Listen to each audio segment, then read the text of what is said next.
eleksyon and ipagkumpara niyo po yung nung nakaraan nung kayo unang tumakbo at saka ngayon, kamusta po kayo? Ah, medyo ano pa ako lutang pa ako kasi this previous last 2 weeks of our campaign, talagang medyo kasagsagan ng ating pag-iikot, paglalabas. But of course, I laud the COMELEC. So far, everything is sailing smoothly.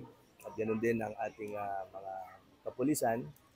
There have been some incidents, but well, I couldn't say na uh, well, it's peaceful in general. No? It's peaceful in general. So I laud them for the efforts na uh, ginawa nila, no, para mapanatiling payapa at tahimik ang ating eleksyon sa Pangasinan.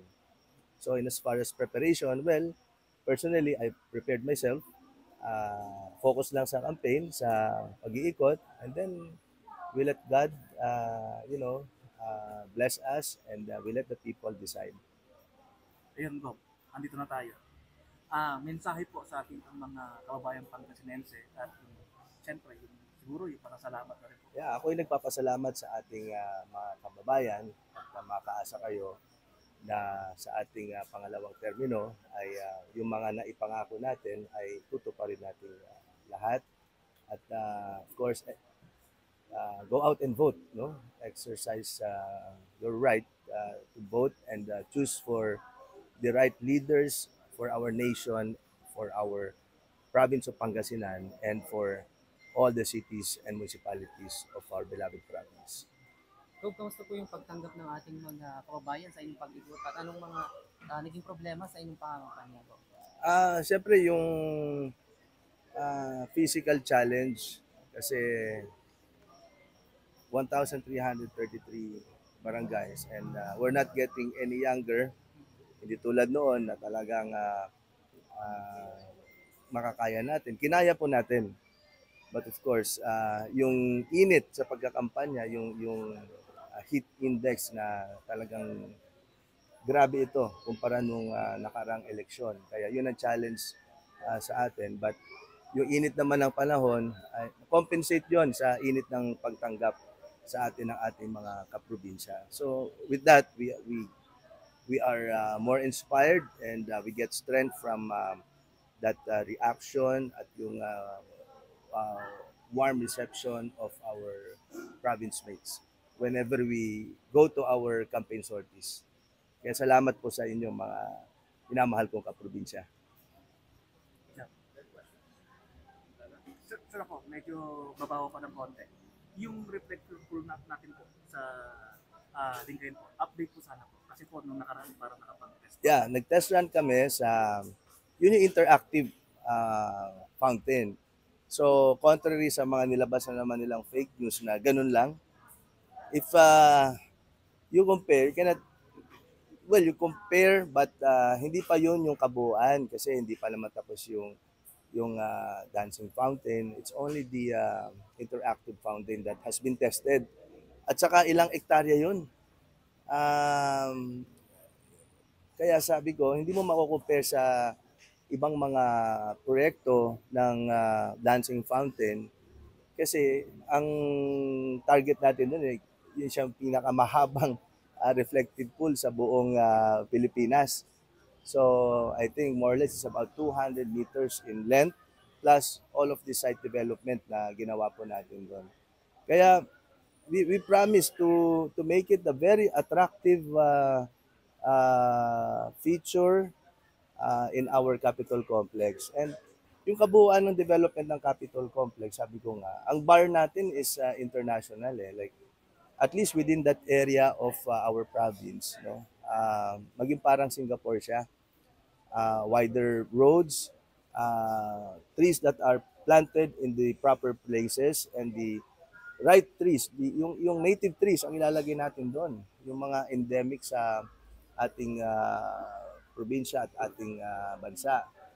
And then PWD friendly siya, no? Yung mga ramps will be uh, uh, constructed at saka may mga ample parking space and then landscaping, make it more green Iilawan po natin siya, maliwanag. Ah, at saka mayroong mga mas maluwang na ah, mga sidewalks, no? At mas maraming parks and attractions. In fact, ang isang nilagay po natin doon ay yung adult park, no? May mga exercise equipment, and then meron din yung mga pang sports facilities doon. And open areas for events and meetings and concerts, no, na gagawin natin doon. Meron ding smart traffic light system. So rest assured sa ating mga kaprobinsya that you will be proud of our capital complex. Pamuli po sa akin. Ano po natutunan niyo ngayong kampanya? Ito nakalipas na kampanya. Well, natutunan ko pong personally maging matatag, malakas, at of course na mas kumapit po tayo sa ating Panginoon. Of course, everything is in His hands. No?